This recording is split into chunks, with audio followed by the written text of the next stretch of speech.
એને ખબર પડશે કે મારા વાળાનો આત્મો રોવે છે, એનું મન રોવે છે, તેથી વગર બોલાવી આવી જાય સાહેબ.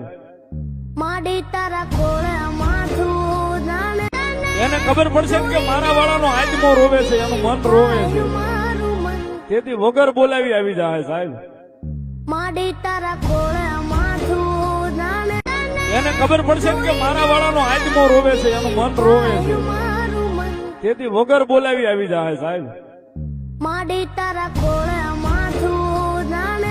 એને ખબર પડશે કે મારા વાળાનો આત્મો રોવે છે, એનું મન રોવે છે, તેથી વગર બોલાવી આવી જાય સાહેબ. એને ખબર પડશે કે મારા વાળાનો આત્મો રોવે છે, એનું મન રોવે છે, તેથી વગર બોલાવી આવી જાય સાહેબ. એને ખબર પડશે કે મારા વાળાનો આત્મો રોવે છે, એનું